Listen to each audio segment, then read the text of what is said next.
अच्छा, पास पेपर्स के सवालों को मैंने दो हिस्सों में डिवाइड किया हुआ है, कमेंसमेंट ऑफ बिजनेस के सवाल और प्रोस्पेक्टस के सवाल।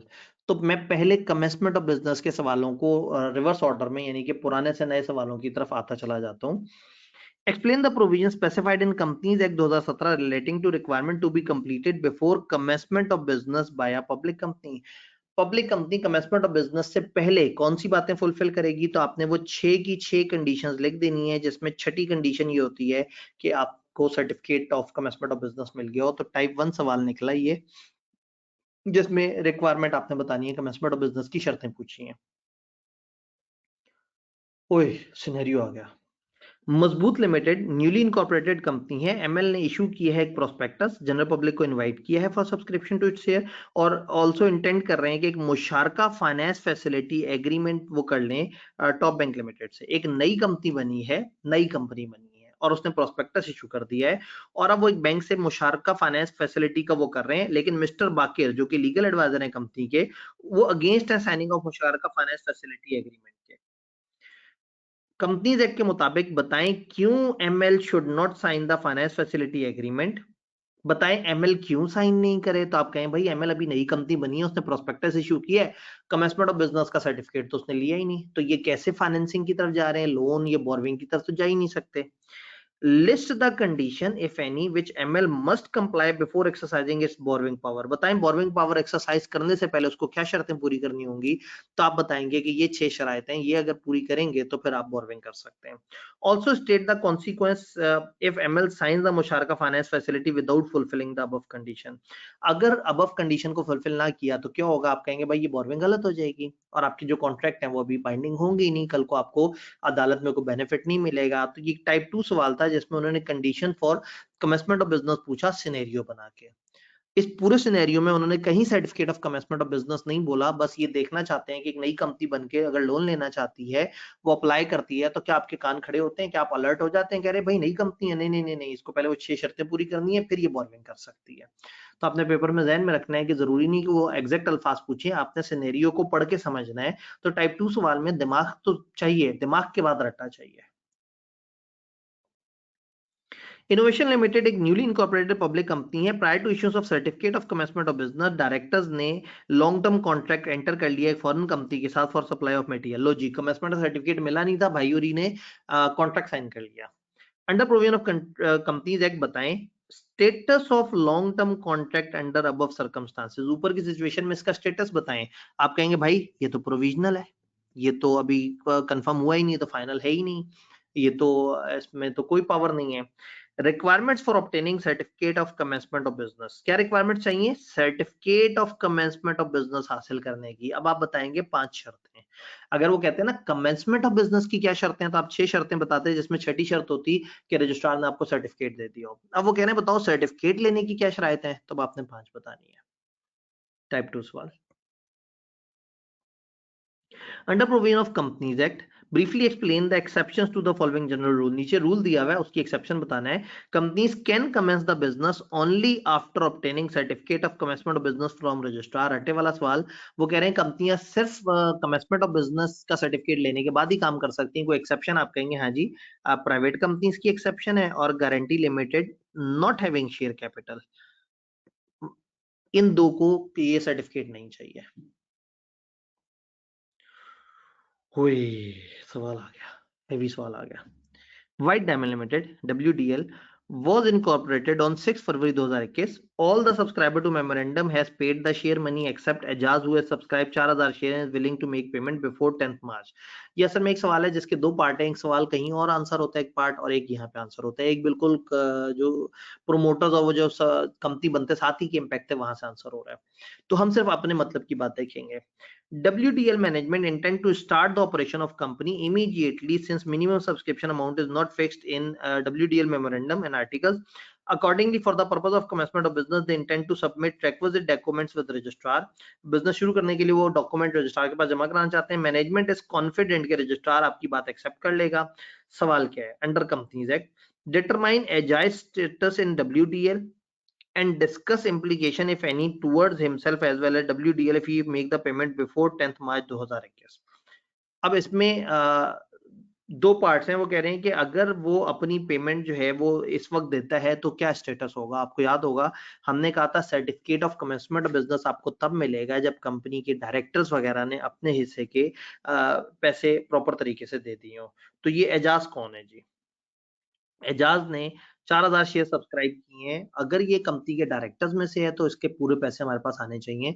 तो ये सवाल थोड़ा सा मिक्स होके आंसर होगा। ये टाइप 3 सवाल है। इसमें एक तो हम कहेंगे कि जब कंपनी रजिस्टर होती है तो उसके जो सब्सक्राइबर्स हैं वो अपने पहले पूरे पैसे जमा कराएंगे, और जब कंपनी बनती है तो पहले वो सब्सक्राइबर की तरफ से पैसे उतने दिनों में बैंक अकाउंट में होने होते हैं जो गवर्नमेंट ने बताया होता है। ये जिस वक्त का सवाल है उस जमाने में वो 30 दिन की रिक्वायरमेंट होती थी। आज की डेट में वहां लिखा हुआ है as may be specified by CCP. और दूसरा ये है कि फिर वो कुछ शर्तें पूरी होंगी तो आप वो शर्तों का जिक्र करेंगे, और खासतौर पे आप कहेंगे कि अगर ये भाई साहब डायरेक्टर हैं तो डायरेक्टर का पूरा पैसा आया होगा तो certificate of commencement of business मिलेगा, वरना नहीं मिलेगा। तो ये टाइप 3 सवाल है जो कि मिक्स होके आंसर होता है चैप्टर नंबर 2 से और चैप्टर नंबर 6 से। क्वाइट ऑफन लें जी, अब प्रोस्पेक्टस के सवाल स्टार्ट हो गए। प्रोस्पेक्टस के सवाल स्टार्ट हो गए। अभी तक हम देख रहे थे कमेंसमेंट ऑफ बिजनेस के सवाल।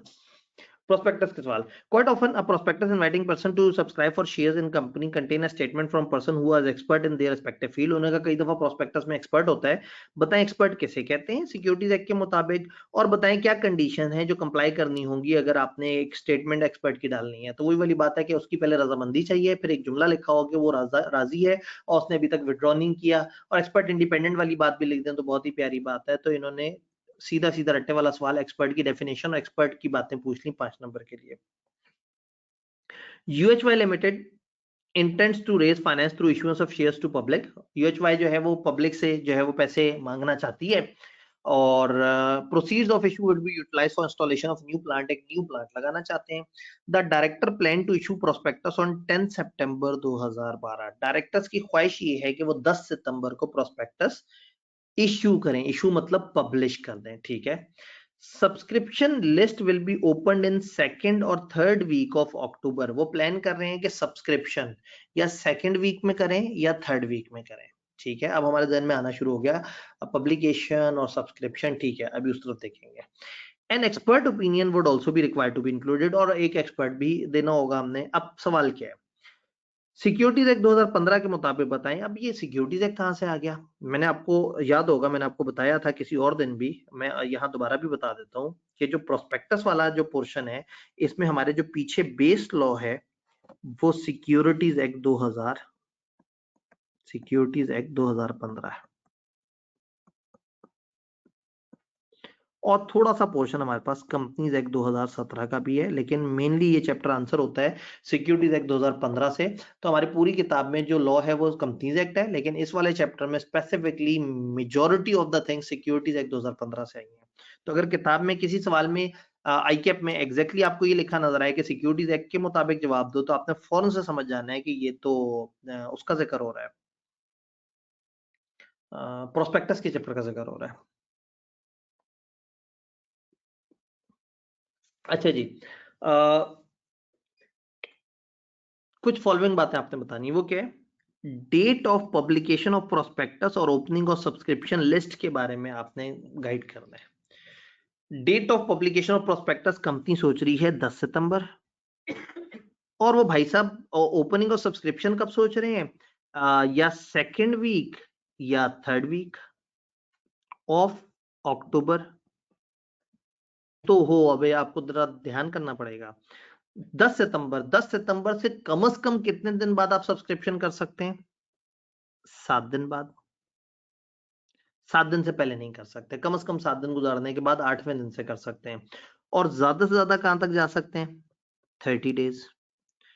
तो सितंबर चूंकि 30 दिन का महीना है, तो आप ज्यादा से ज्यादा 10 अक्टूबर तक, इससे 30 दिन बाद 10 अक्टूबर आएगा, 10 अक्टूबर तक आप सब्सक्रिप्शन ओपन कर सकते हैं, उसके बाद नहीं कर सकते। और कम से कम अगले 7 दिन में होंगे। तो ये जो थर्ड वीक है इन्होंने अक्टूबर का कहा, ये तो इंतहाई फजूल बात हो गई। जो सेकंड वीक है ये बात थोड़ी सी मुनासिब लग रही है, तो आप कैलकुलेट करेंगे, आप कहेंगे जी मैक्सिमम हम 10 अक्टूबर तक हम लोगों को सब्सक्रिप्शन के लिए बुला सकते हैं, इससे आगे नहीं बुला सकते कंपनी लॉ के रिक्वायरमेंट के मुताबिक। तो इस वाले पार्ट को मैं कहूंगा ये टाइप 3 था, यानी कि इसका मतलब है कि जिसमें हमने पहले लॉ बताना है, फिर लॉ के हिसाब से कैलकुलेशन करके बताना है कि सही हो रहा है या गलत हो रहा है। फिर आगे रट्टे शुरू हो जाते हैं। प्लेसेस जहां यूएचवाई जो है वो अपने कॉपीज ऑफ प्रोस्पेक्टस रखेगी, एक लिस्ट आपको पता है वो 5-6 चीजों की, आपने वो लिख देनी है। कंडीशन जो यूएचवाई वुड रिक्वायर टू कंप्लाई, अगर कोई स्टेटमेंट ऑफ एक्सपर्ट मौजूद है, तो अगर आप गौर से देखें तो तकरीबन 3 और 2 5 नंबर के लिए इसमें रट्टा था, 4 नंबर के लिए इसमें टाइप 3 सवाल था, और टाइप 1 सवाल था ये 5 नंबर के लिए। तो सवाल जो देखने में इतना भयानक लग रहा था उसमें 5 तो रट्टे वाले नंबर थे, और 4 नंबर उन लोगों के लिए थे जिन्होंने डेट और वो टाइमलाइन को अच्छी तरह से समझा हुआ है। कहानी को आगे बढ़ाते हैं।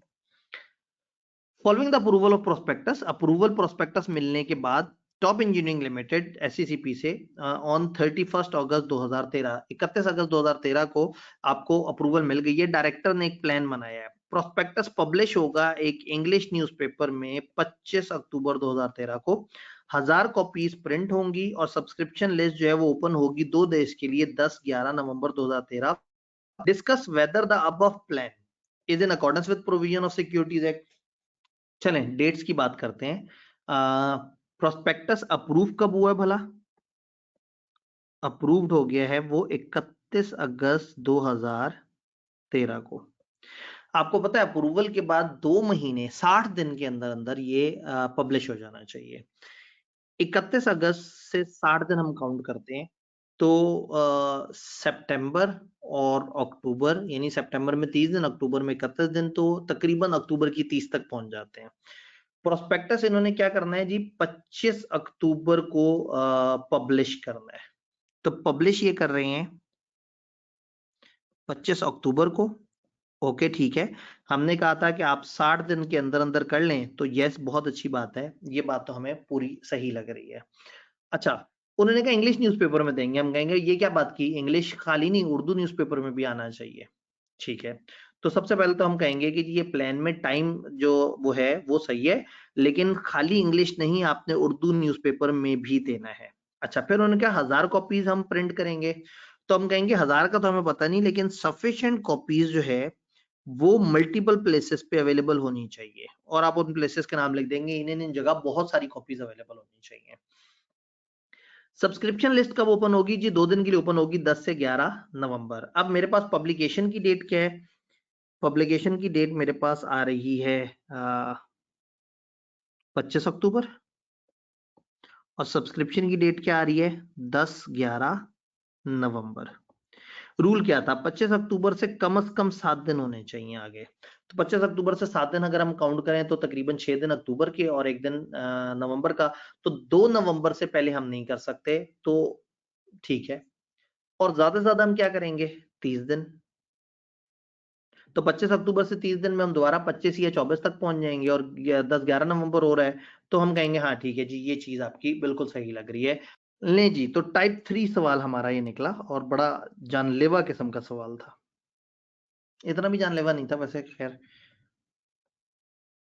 बेकरार लिमिटेड, क्या बात है, क्या शायराना नाम है। बेकरार लिमिटेड एक लिस्टेड कंपनी है, वो अपनी प्रोडक्शन कैपेसिटी इंक्रीज करना चाहती है, एक न्यू प्लांट एक्वायर करना चाहती है, सोडा ऐश प्रोजेक्ट है, कंपनी जो है वो कंटेम्पलेट कर रही है। ओहो, अजीब सा लफ्ज आ गया पेपर में। अगर कोई अजीब सा लफ्ज आए, आपने उसको फर्स्ट गो में पढ़ना है। अगर वो वर्ड नहीं समझ आ रहा, तो पूरा जुमला अगर बमुहावरा समझ आ रहा है, तो बस फिर ठीक है, आपने उसको इग्नोर कर देना है। यानी कि एक मुश्किल लफ्ज उस टाइम पे नहीं आ रहा, तो आपने सवाल नहीं छोड़ देना कि आज मेरी इंग्लिश अच्छी होती तो मैं आग लगा देता। आपने उस पूरे जुमले को पढ़ के मतलब सा खस करना है और सवाल में आगे चल पड़ना है। इंतहाई कॉन्फिडेंस है, एग्जामिनर को बिल्कुल नहीं बताना कि आपको नहीं समझ आया। कंटेम्पलेट का मतलब होता है कि एक बंदा किसी कोई मुकाबला कर रहा हो, कोशिश कर रहा हो, जद्दोजहद कर रहा हो। To finance the project by issuing ordinary shares to general public. In order to enhance the credibility of its expansion project, BL management has decided to include a statement from Mr. Suleiman, a mechanical engineer, in its prospectus. अभी सवाल जिस तरफ जा रहा था, मैं सोच रहा था पता नहीं क्या जुल्म होने वाला है, लेकिन अल्हम्दुलिल्लाह अचानक से एक्सपर्ट का जिक्र आया। Under Securities Act, describe the condition which must be satisfied for inclusion of statement from Mr. Salman in BL prospectus. मैं आपको हमेशा कहता हूं कि आपने सीलो में बड़े से सवाल को देख के घबराना नहीं है, अक्सर वो टाइप 2 सवाल होता है, सिचुएशन सी बनी हुई होती है, हेवी सा एक अरेंजमेंट बना हुआ होता है, लेकिन आप जब गौर से देखते उसमें पहुँचते हैं, तो फिर आपको पता लगता है कि यार इसमें तो कोई काम की बात नहीं निकली। तो बस आपने ये देखना है कि सम टाइम आपका टाइप 2 सवाल होगा, तो सवाल को शुरू में देख के नहीं घबरा जाना। एक बड़ा सवाल नज़र आ रहा है, नीचे पहले रिक्वायरमेंट पढ़ लेनी, हो सकता है रिक्वायरमेंट आपको जानी-पहचानी लगे। तो ये टाइप 2 में इतना पूरा सिनेरियो बनाया कि ऐश प्रोजेक्ट है और पता नहीं क्या करेंगे और कंपनी कंटेम्पलेट कर रही है और ये वो और रिक्वायरमेंट क्या है? बताएँ एक्सपर्ट को अगर आपने प्रोस्पेक्टस में दिखाना हो तो क्या होता है?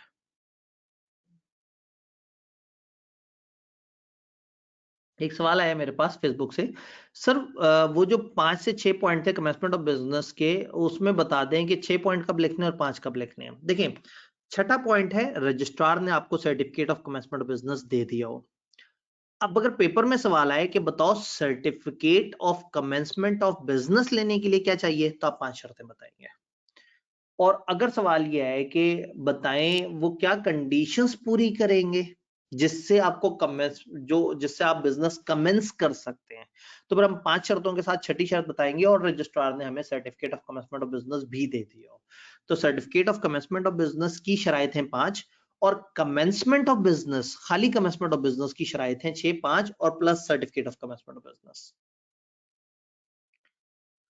Board of director Tanvir limited listed company है, उन्होंने जनरल पब्लिक को इनवाइट करने के बारे में सोचा। जरा तेजी से पढ़ते हैं, हमें लग रहा है सिक्योरिटीज एक्ट के मुताबिक एडवाइस करें डायरेक्टर को टाइम फ्रेम जिसमें अप्रूवल जो है वो आपने ऑब्टेन करनी है और बताएं कब तक प्रोस्पेक्टस वैलिड रहेगा। तो वही वाली बात है, 21 दिन पहले अप्लाई कर देना और 60 दिन तक वैलिड रहेगा।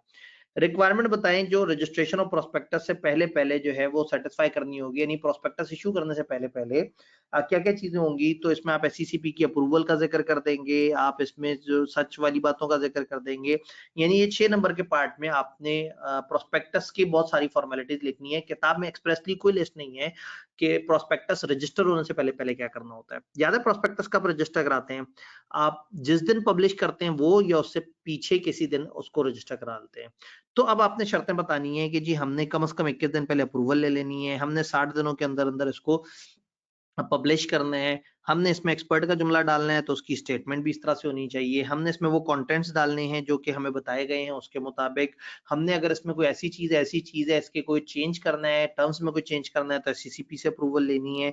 यानी कि प्रोस्पेक्टस की पब्लिकेशन के दिन तक की सारी हरकतें आप इसके अंदर बता सकते हैं और ये अब आपकी क्रिएटिविटी है कि आप प्रोस्पेक्टस के कौन-कौन सी बातें इसमें कवर कर सकते हैं कि जी उसमें कम से कम वो लिखा होना चाहिए रिस्क एंड रिवॉर्ड्स के बारे में एंड फलाना-फलाना। तो यस, इसको मैं कह सकता हूँ ये टाइप 3 सवाल था जिसने आपके अंदर के इंसान को, सोए हुए इंसान को जगाया और आपको क्रिएटिव राइटिंग करनी पड़ी।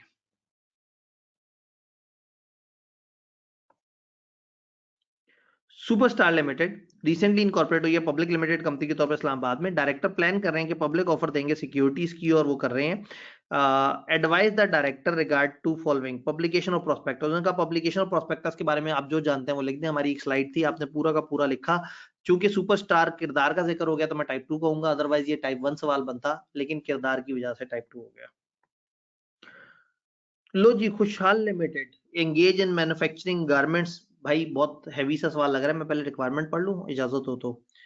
Advise the directors about condition to be fulfil for including mister Sehgal statement in prospectus. अगर मिस्टर सहगल वो हो गए ना, कोई एक्सपर्ट हो गए, ये लिखा मिस्टर सहगल एक्सपर्ट है, तो बस इसका मतलब है कि सवाल में फिर उन्होंने वही फनकारी की होगी कि कंपनी का बिजनेस है, कंपनी एक्वायर करना चाहती है फाइनेंस को, फिर उसके लिए यूं कर रही है, फलाना कर रही है और मिस्टर सहगल एक एक्सपर्ट है। बताएं एक्सपर्ट की स्टेटमेंट डालने के क्या स्टेप्स हैं? तो आप फौरन से कहेंगे लो जी टाइप 2 सवाल था, सवाल डराने के लिए था, लेकिन आपसे सीधा सीधा एक्सपर्ट के पॉइंट उन्होंने क्रैमिंग में पूछे। मैं बार बार रिपीट कर रहा हूँ, आपको उलझन हो रही होगी लेकिन मैं फिर भी रिपीट कर रहा हूँ ताकि जो जहन में खौफ है ना कि सीलो से बहुत टेक्निकल ओवर मुश्किल सवाल आ जाता है, ऐसा कुछ नहीं है। आपकी अंडरस्टैंडिंग क्लियर होगी तो आपने सवाल को समझने के लिए दिमाग चाहिए, बट वन समझ आ गया तो आपने लिखते हुए आपको बहुत ज्यादा दिक्कत नहीं होगी। ज्यादातर टाइप 2 सवाल हैं, ज्यादातर क्रैमिंग बेस्ड सवाल हैं, इसलिए यहाँ क्रैमिंग इज अ मस्ट। आपको याद होगा मैंने पहले दिन बड़ा जोर देके आपको कहा था। बदल लिमिटेड अपने शेयर लिस्ट करना चाहते हैं तो उन्होंने एससीसीपी से अप्रूवल ले ली है। बताएं publication of prospectus in newspaper और उसकी प्लेसमेंट कंपनी की वेबसाइट के बारे में क्या आप रूल्स जानते हैं? तो इस दफा 6 नंबर के लिए पब्लिकेशन का सारा प्रोसेस उन्होंने पूछ डाला। ओए ये सवाल बड़ा लग रहा है। इस सवाल की तरफ तकरीबन एंड पे आते हैं, पहले जरा थोड़ा सा आगे चलते हैं। या वैसे जब तरतीब से चल ही रहे हैं तो अब क्या इसमें बहस करनी है? एक काम करते हैं, डेट्स को सबसे एंड पे डिस्कस कर लेंगे, पहले बाकी चीजें देख लेते हैं। सोलर लिमिटेड अरेंज करना चाह रहा है, टाइप 3 सवाल है हमारे पास। फाइनेंस अरेंज करना चाह रहे हैं फैक्ट्री के लिए, उन्होंने 1 मिलियन ऑर्डिनरी शेयर इशू करने का प्लान किया है। डायरेक्टर पब्लिक सब्सक्रिप्शन स्टार्ट करना चाहते हैं 7 अक्टूबर तक, ज्यादा से ज्यादा 7 अक्टूबर से वो आगे नहीं जाना चाहते। ओके, मुबीन कंपनी सेक्रेटरी उसने फॉलोइंग स्केड्यूल दिया, कुछ बातें दी हुई हैं किताब ने, और एंड पे कहा suggest appropriate revision in above proposal to bring it in line with securities act. उन्होंने एक पूरा प्रोस्पेक्टस का प्लान दिया, आपने बताना उसमें क्या गलती है और उसको हम कैसे इंप्रूव करके सिक्योरिटीज एक्ट के मुताबिक ला सकते हैं। देखते हैं, डेट्स को सबसे एंड पे डिस्कस कर लेते हैं। एक दफा डेट्स के अलावा देखते हैं इसमें और क्या मसले हैं। 12 सितंबर को कॉपी ऑफ प्रोस्पेक्टस सबमिट हो गई रजिस्ट्रार जॉइंट स्टॉक कंपनीज को अप्रूवल के लिए। सबसे पहले आप कहेंगे भाई ये क्या हरकत थी, कितनी बेहुदा बात की आपने। आपको एससीसीपी के पास अप्रूवल के लिए भेजना था, रजिस्ट्रार से कौन लेता है अप्रूवल? ठीक है, तारीखों पे भी हम बात नहीं कर रहे। For ease of access copies of prospectus shall be available to members section at SL main showroom. उन्होंने कहा हम एसएल के बस मेन शोरूम में अवेलेबल करेंगे। आपने कहा भाई ऐसे थोड़ी होता है, प्रोस्पेक्टस इतनी सारी जगह पे अवेलेबल होता है, वो जगहों के नाम बता दें। प्रोस्पेक्टस ओपन रहेगा इंस्पेक्शन के लिए 28 सितंबर से 4 अक्टूबर तक एट फी ऑफ 50। चंद सिलेक्टेड डेट्स पे अवेलेबल होगा, ऐसा नहीं होता। प्रोस्पेक्टस पब्लिक सब्सक्रिप्शन एंड होने तक अवेलेबल रहता है। तो एक तो आप कहेंगे कि ये तारीखें, ऐसा कोई चक्कर नहीं है, ये आपको तब तक रखना होता है जब तक एप्लीकेशन खत्म नहीं हो जाती। फिर उन्होंने फीस रखी हुई है 50 रुपए। आपने कहा नहीं भाई, प्रोस्पेक्टस तो फ्री ऑफ कॉस्ट अवेलेबल होता है, कोई भी उसे देख सकता है। प्रोस्पेक्टस पब्लिश होगा 30 सितंबर को, तो तारीख हमने नहीं देखनी, लेकिन उन्होंने कहा पॉपुलर फोर्टनाइटली उर्दू मैगजीन में, हर 15 दिन बाद जो उर्दू मैगजीन आता है उसमें। तो आप कहेंगे नहीं भाई, एक इंग्लिश एक उर्दू न्यूज़पेपर में आपने इसको देना है, इसको आपने मैगजीन में नहीं देना। पब्लिक सब्सक्रिप्शन 5 अक्टूबर को कमेंस होगी। लो जी, अब इसका मतलब ये हुआ कि हमने बाकी बातें कर ली, अब तारीख पे बात करते हैं। तारीखें 3,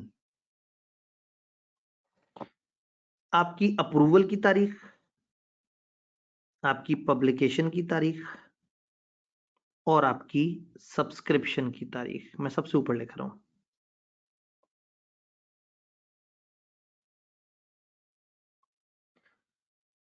अब हम क्या कह रहे हैं? हम ये कह रहे हैं कि हम 7 अक्टूबर से आगे नहीं जा सकते, और इस वक्त करंटली पब्लिक सब्सक्रिप्शन हम 5 अक्टूबर पे करने करने लगे हैं।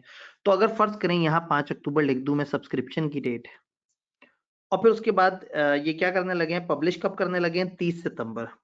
30 सितंबर को ये पब्लिश करने लगे हैं, और भेजेंगे कब? 12 सितंबर को ये भेज रहे हैं अप्रूवल के लिए।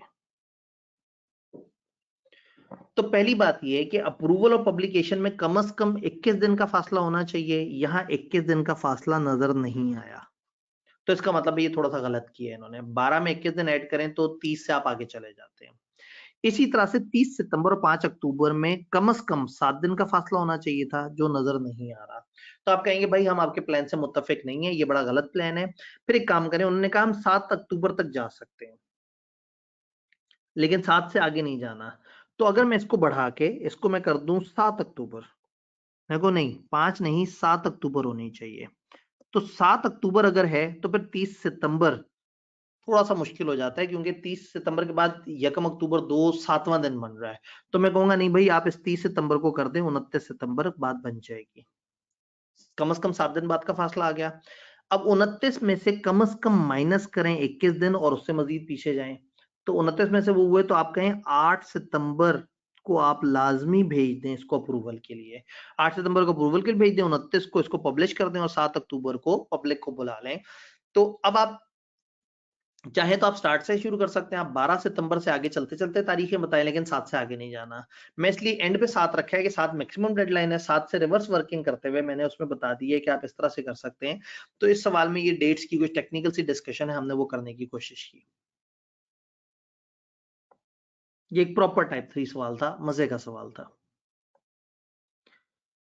सिफाम लिमिटेड पैसे रेज करने के प्रोसेस में है। मैनेजमेंट को बताएं कि who would be liable under securities act to compensate the investor in case there is any deficiency in prospectus, और बताएं कि लायबिलिटी कब होगी। तो जो सिविल लायबिलिटी वाला सेक्शन है वो उन्होंने पूरा का पूरा पूछ लिया। तो हर वो ऑफरर, इशूअर, फलाना जिसने साइन किए वो लायबल होगा उस बंदे को जिसको उन्होंने झूठ बोला होगा। Under Provision of Securities Act, no person shall make a public offer of security unless Commission has approved prospectus. Exceptions बताएं। तो पार्ट बी जो है वो टाइप 1 सवाल था, सीधा सीधा रट्टा, इसमें किसी कंपनी किसी के दार का जिक्र नहीं है, आपने सिर्फ एक्सेप्शंस की लिस्ट दे देनी है। ये जो सवाल था, इस सवाल पे एक बच्चे ने पूछा है सर हम पार्ट वाइज बताएं या हम इकट्ठे बता सकते हैं? ये आपकी मर्जी, आप इकट्ठे बता दें, पार्ट बाय पार्ट बता देंगे तो आपके लिए नंबर लेना थोड़ा सा ज्यादा आसान होगा। डेट्स हमने सबसे एंड पे डिस्कस कर ली और हर पार्ट के जो बाकी टिपिकल मसले थे बता दिए। 5 नंबर में अगर आप देखें तो डेट्स के अलावा भी आप 3.5-4 नंबर तो छोटे छोटे से मसलों से पूरे कर सकते हैं, क्योंकि इसमें बहुत सारे छोटे छोटे मसले थे। ये 5 नहीं, ये 8 एक नंबर का सवाल होना चाहिए था अगर ये इसका प्रॉपर हक अदा करना चाहते थे। एक्सेप्शंस बतानी है, टाइप 1 सवाल। 4 फरवरी को कमीशन ने अप्रूव कर दिया प्रोस्पेक्टस और डायरेक्टर इंटेंड कर रहे हैं कि इसको वो पब्लिश कर दें 10 अप्रैल को। 4 फरवरी को अप्रूव हुआ है, 4 फरवरी। 4 फरवरी में ऐड करें 60 दिन। फरवरी 2020 का लीप ईयर था, तो 4 फरवरी के बाद 29 फरवरी तक हमारे पास 25 दिन है। 25 दिन वो गुजरे, 31 दिन गुजर गए मार्च के।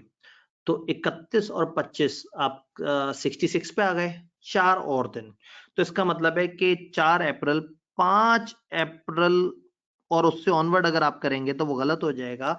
4 अप्रैल तक आपको पब्लिश करना होगा। तो 4 फरवरी को उनको अप्रूवल मिला और वो पब्लिश कर रहे हैं 10 अप्रैल को, तो ये तो बहुत ही फजूल सी बात हो गई।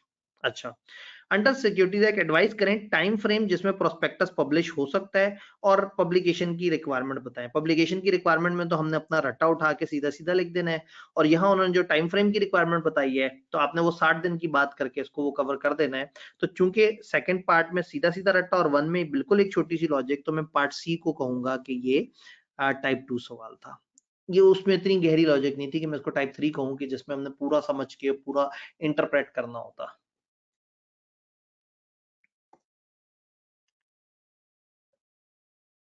डायरेक्टर जेएलएम लिमिटेड पता नहीं क्या करना चाह रहे हैं, देखते हैं क्या है। मैटर्स जो स्टेटमेंट ऑफ एक्सपर्ट में होगा और कंडीशन जो कंप्लाई करनी है। लो जी, अब समझ आ गया। पब्लिक ऑफर करना चाह रहे हैं, वो एक एक्सपर्ट लेके आना चाह रहे हैं, तो बताएं कि उसकी स्टेटमेंट इंक्लूड करने से पहले की क्या शर्त है। शर्त ये है कि वो इंडिपेंडेंट होना चाहिए, और दूसरी शर्त ये है कि उसकी कॉन्सेंट होनी चाहिए। अच्छा, और फिर बताएं उसकी स्टेटमेंट डालने से पहले क्या होगा। हम कहेंगे कि जी आपके प्रोस्पेक्टस में एक स्टेटमेंट आनी चाहिए और ये कि उसने कंसेंट दी थी और कंसेंट विड्रॉ नहीं की थी। शेल्फ रजिस्ट्रेशन बता दें। शेल्फ रजिस्ट्रेशन हमने नहीं पढ़ा, हमने शेल्फ प्रोस्पेक्टस पढ़ा हुआ है, तो हम शेल्फ प्रोस्पेक्टस को उठा के एक्सप्लेन कर देंगे।